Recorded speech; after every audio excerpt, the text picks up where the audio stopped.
నేను ఇంట్లో నుంచి బయటికి రావడం అస్సలు కుదరదు. సరే అమ్మాయి గారు, మీరు బయటికి రాకండి, ఓకేనా?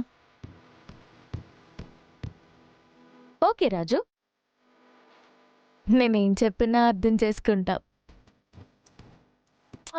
మంచడు రాజు, లవ్ యూ.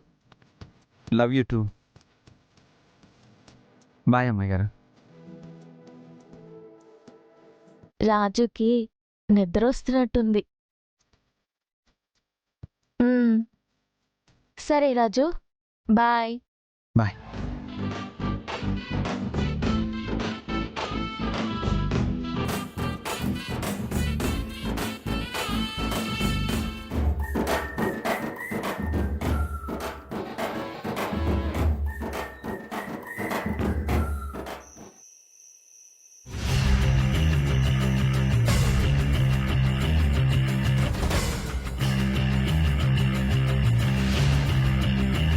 మనం దొంగిలించాల్సిన బ్యాలెట్ పేపర్ల బాక్సులు అక్కడే ఉన్నాయి. ఆడ పోలీసు వాళ్ళు కూడా ఉన్నారు కదా గౌతమ్, దొంగతనం ఎట్లా చేస్తాం? మనం వెళ్ళి మేం దొంగతనం చేసుకోవాలి సార్ అంటే వాళ్ళు సైడ్కి వెళ్ళి ఆడుకుంటారు. అప్పుడు దొంగతనం చేసుకుని తీసుకెళ్ళిపోదాం. హ? లేకపోతే ఏంట్రా వెనుక రాష్ట్ర భవిష్యత్తు ఆ గదిలో ఉన్నప్పుడు అక్కడ పోలీసులు ఉండకుండా ఉంటారా? వాళ్ళనేదోలాగా డైవర్ట్ చేసి దొంగిలించాలి. అలా చేస్తేనే సూర్యప్రతాప్ని ఓడించగలుగుతాం, మన జీవాన్ని గెలిపించగలుగుతాం.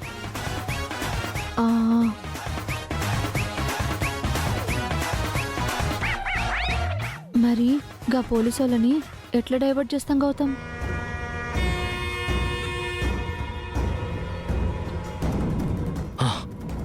ఒక పంచేద్దాం రేణుక. ఏంటది? ఆ పోలీస్ వాళ్ళందరూ అటువైపు వెళ్లేలా ఏదైనా సౌండ్ చేద్దాం. సౌండ్ చేస్తే అందరూ వెళ్తారనుకున్నావా? వెళ్తారేమో చూద్దాం. వెళ్ళకపోతే సెకండ్ ఛాన్స్ కూడా ఉండదు గౌతమ్.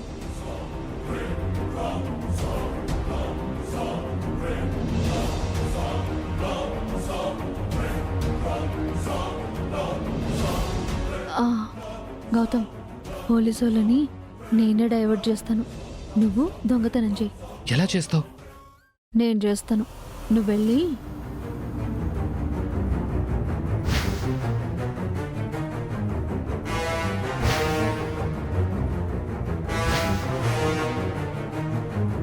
ఇక చాలు, పో. సరే సరే, పో, జల్దీ పో, పో.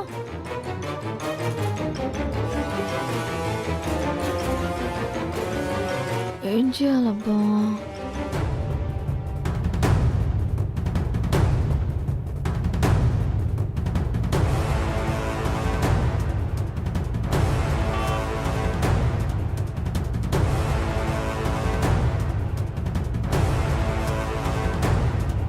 అయ్యయ్యో అయ్యయ్యో, నా గొలుసు! అమ్మో, నా గొలుసు లాక్కెళ్ళిపోతున్నాడే! అమ్మో, ఎవరన్నా రండి!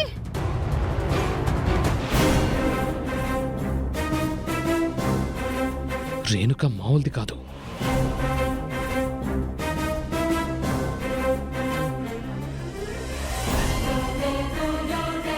సారు, తొందరగా రండి! చూడండి చూడండి చూడండి!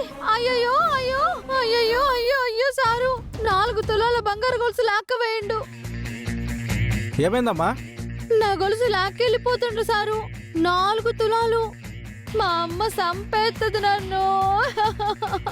గొలుసు లాక్కెళ్ళట్టు మెడ మీద గాయం కూడా లేదు కదమ్మా. మెల్లుగా సారు, బ్యాగులో ఉంది. బ్యాగ్ మొత్తం ఎత్తుకుపోయిండు, పారిపోతుండే. వాళ్ళు వెళ్ళిపోయినట్టున్నారమ్మా, మీరు వెళ్ళి పోలీస్ స్టేషన్లో కంప్లైంట్ ఇవ్వండి. గట్లండి సారు, మా ఇద్దరు చచ్చినోడు, వీడు యాడు చచ్చిండో ఏమో. అయ్యయ్యో, నువ్వు సూపర్ రేణుక. వీటితో మనం బయట ఉండడం మంచిది కాదు, పది వెళ్దాం. ఇంతకీ ఈ బాక్స్ ఎవరింట్లో పెడదాం? ఇంట్లో వద్దు, ఎవరికైనా అనుమానం వస్తే అంత సేఫ్గా ఉంటుంది. ఈ పక్కనే నాకు తెలిసిన ఒక హోటల్ ఉంది, అక్కడైతే ఈ బాక్స్ని సేఫ్గా ఉంచొచ్చు. సరేపా.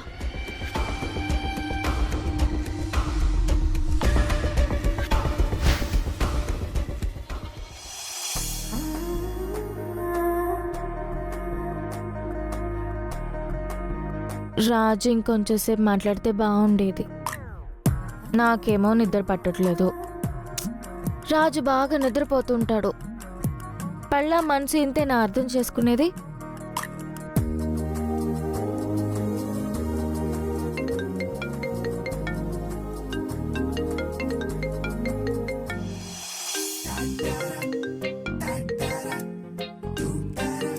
పాపం రాజుకి కూడా నిద్ర పట్టినట్లేదు.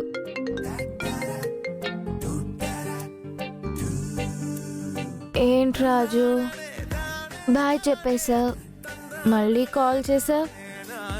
మీరు ఒకసారి టెర్రస్ పైకి రండి అమ్మాయి గారు. ఏ టెర్రస్ పైకి రాజు? మీ టెర్రస్ పైకే. మా టెర్రస్ పైకా? అవును అమ్మాయి గారు, రండి చెప్తాను. అయ్యో, సరే వస్తున్నాను. ఏంటి రాజు, ఇలా టెర్రస్ మీదకి రమ్మన్నా?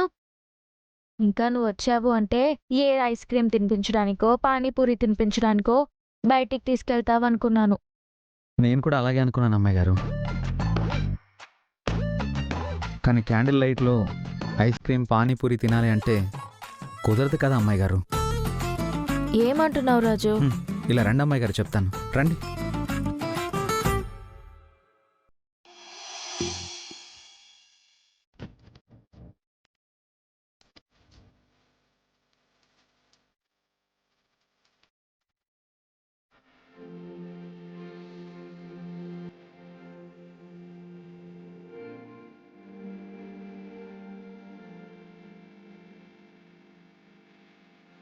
ఏంటి రాజు ఇదంతా?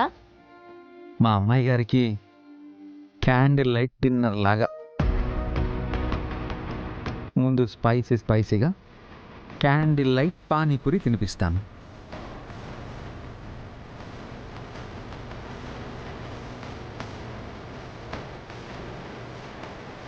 ఆ తర్వాత మా అమ్మాయి గారికి కారం అవుతుంది కాబట్టి కూల్గా క్యాండిల్ లైట్ ఐస్ క్రీమ్ తినిపిస్తాను.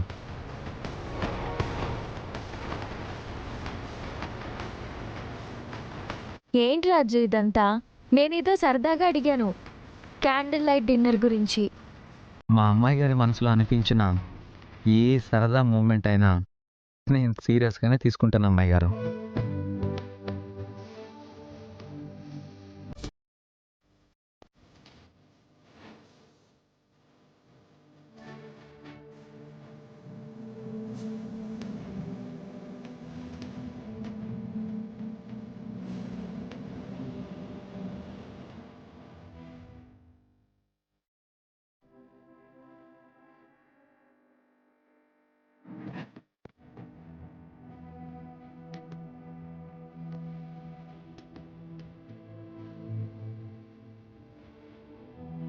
నువ్వు తిను రాజు.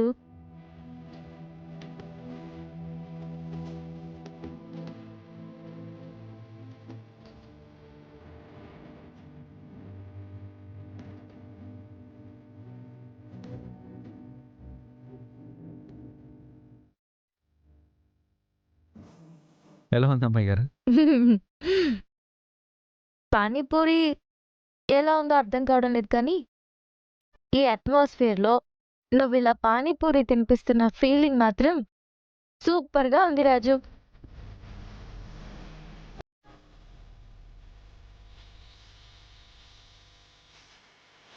అయినా ఇవన్నీ ఎలా అరేంజ్ చేసావు రాజు?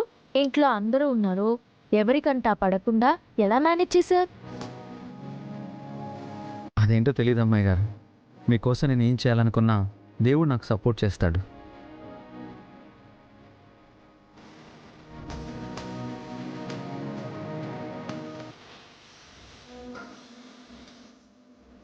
అమ్మాయి గారు, ఈ క్యాండిల్ లైట్లో మీరు చందమామలా అనిపిస్తున్నారు.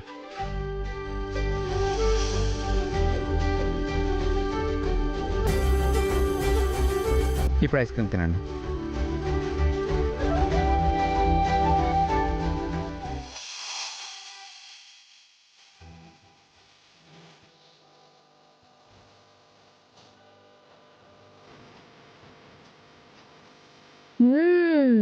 సూపర్గా ఉంది రాజు.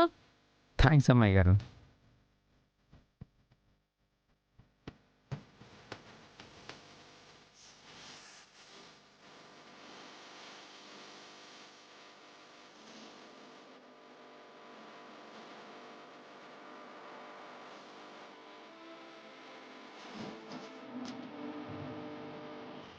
రాజు, నీకెన్ని టెన్షన్స్ ఉన్నా నా ఇష్టాన్ని మాత్రం మర్చిపోవు కదా? మీ ఇష్టాన్ని మర్చిపోతే మిమ్మల్ని ప్రేమించిన వాడిని ఎలా అవుతాను అమ్మాయి గారు?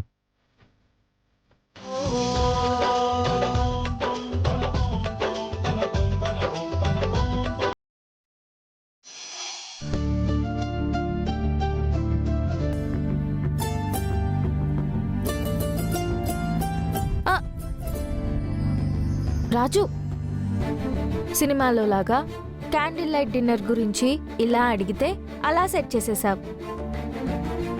మరి సినిమాల్లో తన ప్రియురాలి పెదవులపైన ఐస్ క్రీమ్ని ఎలా తుడుస్తారో తెలీదా రాజు?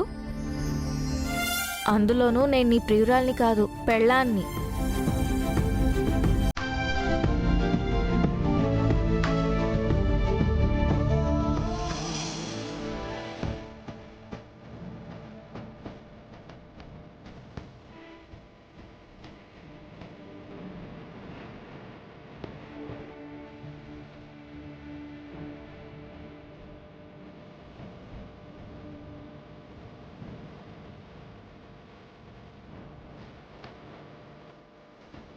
రాజు, సారీ అమ్మాయి గారు. సారీ ఎందుకు రాజు? టైం అవుతుంది, నువ్వు బయలుదేరు. నేను ఇదంతా క్లియర్ చేసి వెళ్తాను. మ్.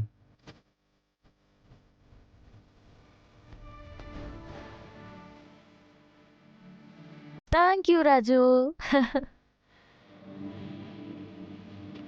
గుడ్ నైట్ అమ్మాయి గారు.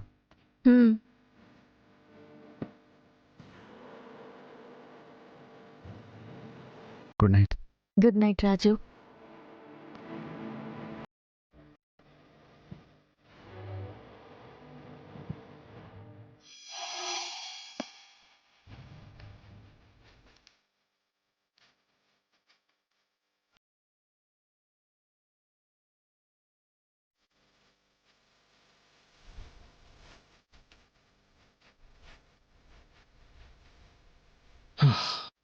అమ్మయ్యా, బ్యాలెట్ బాక్సులు సేఫ్గా తీసుకొచ్చేసాం. ఇక జీవన్ గెలవటం ఖాయమైపోయినట్టే. అప్పుడే ఏమైంది గౌతమ్? ఇంకా ఓటర్ లెక్కింపు జరగాలి. అందులో పెద్దకి జీవన్కి సమాన ఓట్లు పడితేనే కదా జీవన్ గెలుపుకి గా బాక్స్ ఉపయోగపడేది. గది కాకుండా గా పెద్దయ్య పక్కన రాజుండు. గా రాజుని అంత తక్కువగా అంచనా వేయలేం గౌతమ్. పెద్దయ్యని గెలిపించడం కోసం ఏదైనా చేస్తాడు. ఇప్పుడు ఆ ఛాన్స్ లేదులే రేణుగా. ఎందుకంటే రేపే ఓట్ల లెక్కింపు. బ్యాలెట్ బాక్సులు మన చేతిలోనే ఉన్నాయి. ఆ దేవుడే దిగొచ్చిన జీవన్ గెలుపుని, సూర్యప్రతాప్ ఓటమిని అడ్డుకోలేడు.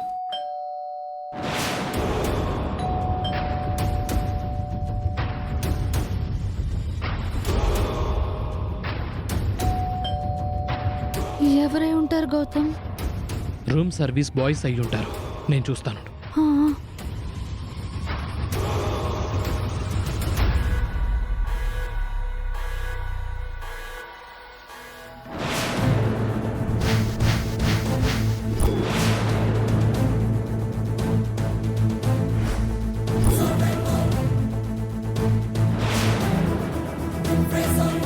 పోలీసులు వచ్చారేంటి? కొంపదీసి బ్యాలెట్ బాక్సులు దొంగిలించిన విషయం తెలిసిపోయిందే ఏంటి? కానిస్టేబుల్, వీళ్ళని వెహికల్ ఎక్కించు. Yes sir. Sir sir sir, మేమేం తప్పు చేసాం సార్? మమ్మల్ని ఎందుకు వెహికల్ ఎక్కేయమంటున్నారు? సిటీలో జరుగుతున్న అసంఘిక కార్యక్రమాల్ని హరికట్టే ప్రయత్నంలో హోటల్లో దాడులు జరుపుతున్నాం. దాడుల్లో దొరికిన జంటల్ని అరెస్ట్ చేసి ఇలాంటి కార్యక్రమాలకి పోలీస్ స్టాప్ పెట్టే ప్రయత్నం చేస్తున్నాం. తీసుకురండి. Okay sir. Sir sir sir sir sir sir sir sir sir ఏం మాట్లాడుతున్నారు సార్? మమ్మల్ని చూస్తే అలా కనిపిస్తున్నావా? ఎలా కనిపిస్తున్నారనేది ముఖ్యం కాదు, ఎక్కడ కనిపిస్తున్నారా అనేది ముఖ్యం. మీరే కాదు, ఇదే హోటల్లో ఇంకో 8 జంటలు బయటపడ్డాయి. పదండి. సారీ సార్, మేము అలాంటి వాళ్ళం కాదు. ఇంపార్టెంట్ విషయం గురించి డిస్కస్ చేసుకోవడానికే వచ్చాం. ఏంటో ఆ ఇంపార్టెంట్ విషయం?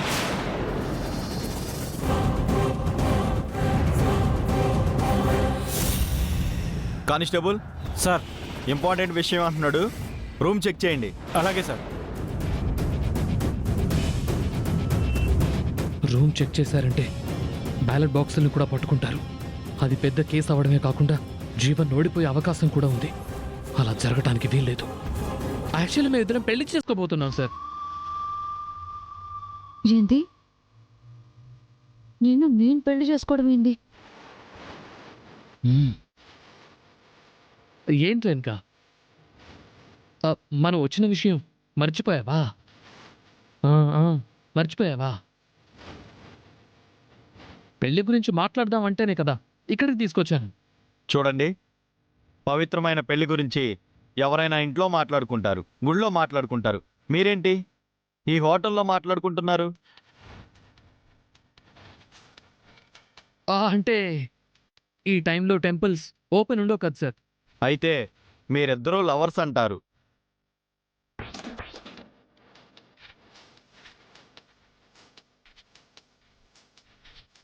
Constable sir. చేతులు కేసే సంఖ్యలు పక్కన పెట్టి మెళ్ళ వేసేది. Okay sir.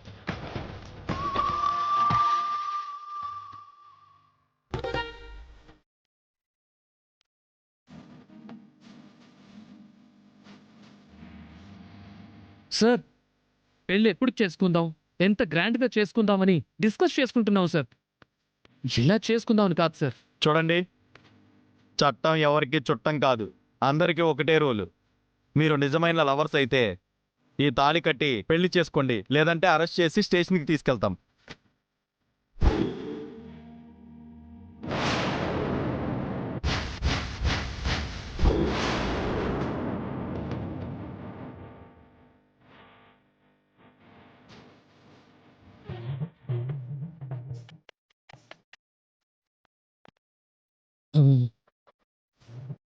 రేణుక, మనకిప్పుడున్న ఏకైక దారి పెళ్లి చేసుకున్నట్టు నటించి తప్పించుకోవటమే.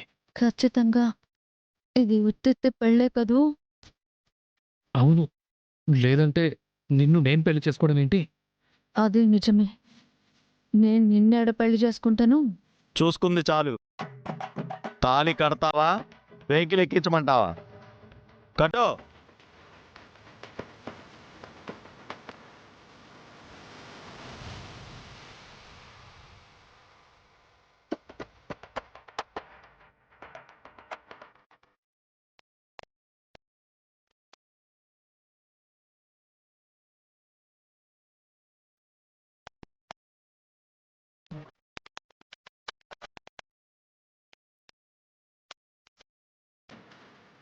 కట్టు తాళి.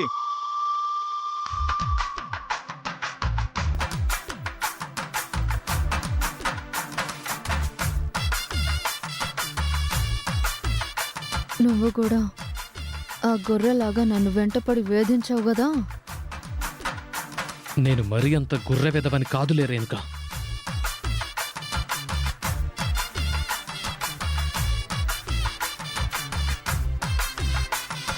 మీరు ఇక్కడ ఉండడం అంత మంచిది కాదు. ఇంటికి వెళ్ళండి. సమయం చూసుకుని రిజిస్టర్ ఆఫీస్కి వెళ్ళి మీ పెళ్లిని రిజిస్టర్ చేయించుకోండి. Okay sir. రండి.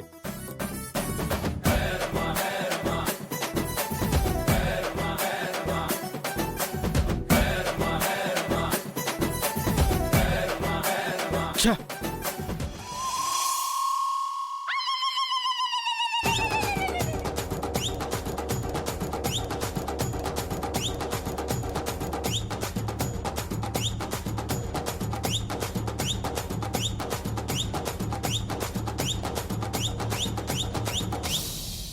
ఇది గంత గలీజ్ హోటల్ అని తెలిసినప్పుడు గీడికి ఎందుకు తీసుకొచ్చినావు?